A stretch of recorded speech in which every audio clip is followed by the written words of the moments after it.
नमस्कार साथियों, आप सबों का स्वागत है मेरे यूट्यूब चैनल रामा क्लासेस में। और आज 28 नवंबर 2023 के करंट अफेयर्स को देखते हैं, जो कि आपके UPSC, SSC, RRB, CTET, estate, police, इस प्रकार के जितने भी एग्जाम आते हैं ये सबों के लिए बहुत ही इंपॉर्टेंट है।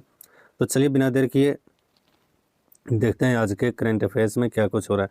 इसमें हम वन लाइनर क्वेश्चन के साथ साथ पूरे टॉपिक को कवर करेंगे, जिससे कि हमारा जीके भी थोड़ा ज़्यादा मजबूत हो जाए और फिर आने वाले परीक्षाओं के लिए ज़्यादा से ज़्यादा उपयोगी साबित हो।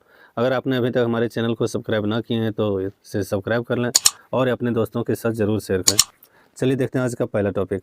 तो पहला जो टॉपिक है उसमें केरल के प्रसिद्ध रिस्पॉन्सिबल टूरिज्म मिशन ने संयुक्त राष्ट्र विश्व पर्यटन संगठन UNWTO की केस स्टडीज की प्रतिष्ठित सूची में एक प्रतिष्ठित स्थान हासिल करके अंतर्राष्ट्रीय स्तर पर प्रशंसा हासिल की है। किसने? केरल के प्रसिद्ध रिस्पॉन्सिबल टूरिज्म ने। थोड़ा केरल के बारे में देखते हैं। तो केरल, यहाँ पर अनामुडी 16 राष्ट्रीय उद्यान है, एराविकुलम राष्ट्रीय उद्यान है, साइलेंट वैली नेशनल पार्क है, चेराई बीच है, पेरियार नदी पर इडुक्की बांध है, कुमारकोम राष्ट्रीय उद्यान है। ये सारी चीज़ें कभी कभी इनसे ही संबंधित क्वेश्चन बन जाते हैं कि कुमारकोम राष्ट्रीय उद्यान किस राज्य में है, तो याद रखना केरल राज्य में है। चलिए टॉपिक में दूसरा देखते हैं। पुरस्कार विजेता लेखक पी वलसाला का 85 वर्ष की आयु में निधन हो गया। तो सुश्री वलसाला मलयालम की उन कुछ महिलाओं लेखिकाओं में से थी जिन्होंने साहित्य ख्याति हासिल की है। तो साहित्य ख्याति हासिल करने वाली महिला सुश्री वलासाला, जो कि पी वलासाला भी कह सकते हैं, उनकी 85 वर्ष की आयु में मृत्यु हो गई। सुश्री वलसाला को केरल साहित्य अकादमी पुरस्कार, एजुथा वाचन पुरस्कार, मुताथु वर्की पुरस्कार, ये सब पुरस्कार मिला। Topic number 3। प्रसिद्ध कवि, गीतकार और CBFC प्रमुख प्रसून जोशी ने हाल ही में प्रसिद्ध शिक्षाविद डॉक्टर हेमा जोशी द्वारा लिखित पुस्तक दो पलकों की छाव का विमोचन किया है। तो दो पलकों की छाव पुस्तक किनके द्वारा लिखा गया है? डॉक्टर हेमा जोशी के द्वारा लिखा गया। इसका विमोचन किसने किया? तो गीतकार जो प्रमुख हैं वो प्रसून जोशी, उसने। टॉपिक 4 पर आते हैं। तो चौथा जो टॉपिक है, स्वतंत्रता सेनानी और कम्युनिस्ट नेता एन शंकरैया, जिन्हें कॉमरेड ENS के नाम से जाना जाता है, का 102 वर्ष की आयु में निधन हो गया। तो कम्युनिस्ट नेता एन शंकरैया की 102 वर्ष की आयु में अभी हाल ही में निधन हो गया। अगला टॉपिक देखते हैं, 5 नंबर का टॉपिक। भारत के नियंत्रण और महालेखा परीक्षक कैग के जो गिरीश चंद्र मुर्मू, उनको अगले वर्ष के लिए संयुक्त राष्ट्र पैनल के लेखा परीक्षकों के उपाध्यक्ष के रूप में चुना गया है। तो कैग ने अगले साल होने वाले संयुक्त राष्ट्र पैनल के लेखा परीक्षक के लिए गिरीश चंद्र मुर्मू का चयन किया है उपाध्यक्ष के रूप में। मुर्मू ने न्यूयॉर्क में संयुक्त राष्ट्र मुख्यालय में आयोजित बाहरी लेखा परीक्षकों के पैनल के 62वें सत्र में भाग लिया। अगला टॉपिक है भारतीय नौसेना से संबंधित। भारतीय नौसेना के जहाज सुमेधा, जो कि अफ्रीका में विस्तारित तैनाती पर है, मापुटो पहुंचा और मोजाम्बिक नौसेना के साथ संयुक्त विशेष आर्थिक क्षेत्र की निगरानी करेगा। तो मोजाम्बिक के बारे में हम कल बताए थे। उम्मीद है अगर आप जो है सो 27/11/2023 के करंट अफेयर्स को नहीं देखे होंगे तो ज़रूर देख लें। उसमें हम मोजाम्बिक के बारे में डिटेल से बताए हुए हैं। तो भारतीय नौसेना का जो जहाज़ है सुमेधा, तो मोपिटा पहुंचा और दोनों संयुक्त विशेष आर्थिक क्षेत्र की निगरानी करेंगे।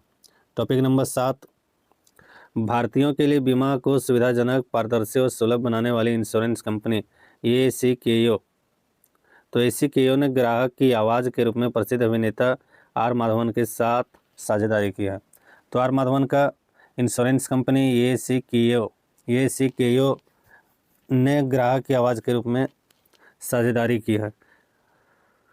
इस सहयोग का उद्देश्य बीमा के बारे में आम गलतफहमियों को दूर करना और उपभोक्ताओं का सूचित निर्णय लेने के लिए सशक्त बनाना।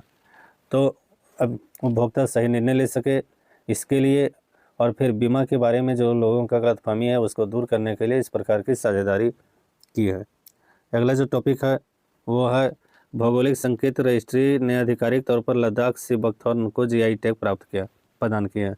तो GI टैग लद्दाख जो कि अभी केंद्र शासित प्रदेश है, वहाँ के सी बकथॉर्न को जीआई टैग प्राप्त हुआ है। खुबानी रक्त की कारपो पश्मीना और लद्दाख में लद्दाखी लकड़ी की नक्काशी के बाद यह चौथी जीआई टैग है। तो इससे पहले लद्दाख में क्या क्या जीआई टैग के रूप में मिल चुका है? तो पहला में मिल चुका है खुबानी, दूसरा में पश्मीना, तीसरा में लद्दाखी लकड़ी की नक्काशी और चौथा में अब जीआई टैग मिल गया वहाँ पर सी बकथॉर्न को। तो केंद्र शासित प्रदेश लद्दाख में कुल 4 जीआई टैग अभी तक प्राप्त हो चुके हैं। खुबानी, पश्मीना, लद्दाखी नक्शी की लकड़ी की नक्काशी और फिर सी बकथॉर्न। अगला टॉपिक, विश्व मत्स्य पालन दिवस के अवसर पर अहमदाबाद में वैश्विक मत्स्य सम्मेलन 2023 में उत्तर प्रदेश को सर्वश्रेष्ठ राज्य अंतर्देशीय मत्स्य पालन पुरस्कार से सम्मानित किया गया। तो मत्स्य पालन में सबसे आगे जो अभी राज्य है वो है उत्तर प्रदेश। अगला topic, Indian green building council IGBC ने नेस्ट नामक एक रेटिंग के प्रमाणन पहल शुरू किया। इसका उद्देश्य घरेलू आवास क्षेत्र में टिकाऊ और पर्यावरण अनुकूल निर्माण को बढ़ावा देना है। अगला टॉपिक उत्तर प्रदेश से संबंधित है। तो उत्तर प्रदेश सरकार ने हर बच्चे के लिए हर अधिकार अभियान शुरू किया, जो समानता और समावेशन के विषय पर केंद्रित होगा। इससे क्वेश्चन आपका आ सकता है, समानता और समावेशन पर केंद्रित किस सरकार ने हर बच्चे के लिए हर अधिकार अभियान शुरू किया? पहला। दूसरा, समानता और समावेशन के विषय पर केंद्रित उत्तर प्रदेश की सरकार ने किस प्रकार के कार्यक्रम या किस प्रकार के अभियान का शुरुआत किया? तो आंसर में याद रखना है हर बच्चे के लिए हर अधिकार। अगर हम देखें थोड़ा उत्तर प्रदेश के बारे में, तो उत्तर प्रदेश के जो राज्यपाल हैं वो हैं श्रीमती आनंदीबेन पटेल। वहाँ पर चंद्रप्रभा वन्यजीव अभ्यारण्य है, राष्ट्रीय चंबल अभ्यारण्य है, गोविंद बल्लभ पंत झील है, काशी का विश्वनाथ मंदिर है, किशनपुर वन्यजीव अभ्यारण्य है, कछुआ वन्यजीव अभ्यारण्य है, बखीरा वन्यजीव अभ्यारण्य है, हस्तिनापुर वन्यजीव अभ्यारण्य है। स्कूल चलो अभियान वहाँ बहुत अधिक अच्छे तरीके से चल रहे हैं। संत कबीर अकादमी और अनुसंधान केंद्र और स्वदेश दर्शन योजना है, परिवार कल्याण कार्ड योजना है, मातृभूमि योजना पोर्टल, ये सब चलते हैं। और आज का अंतिम टॉपिक, अखिल भारतीय फुटबॉल महासंघ AIFF और उड़ीसा सरकार ने उड़ीसा के भुवनेश्वर में उड़ीसा फुटबॉल अकादमी में AIFF फीफा टैलेंट अकादमी स्थापित करने के लिए एक समझौता ज्ञापन पर हस्ताक्षर किया, जिसको हम लोग MOU कहते हैं। तो उड़ीसा को अगर हम देखें तो वहाँ के CM हैं अभी नवीन पटनायक जी। वहाँ के जो कुछ वन्य अभ्यारण्य इस सब है, तो उसमें देखते हैं Similipal tiger reserve, Satkosia tiger reserve, Bhitarkanika mangrove, Nalabana पक्षी अभ्यारण्य, टिकरापाड़ा वन्यजीव अभ्यारण्य, चिल्का वन्यजीव अभ्यारण्य पुरी में है और सुनबेड़ा वन्यजीव अभ्यारण्य भी है। तो उम्मीद है आप सबों को हमारा ये टॉपिक पसंद आया होगा। अगर आपको ये टॉपिक पसंद आई तो आप हमारे चैनल को ज़रूर सब्सक्राइब करें और इसे दोस्तों के साथ ज़रूर शेयर करें। धन्यवाद।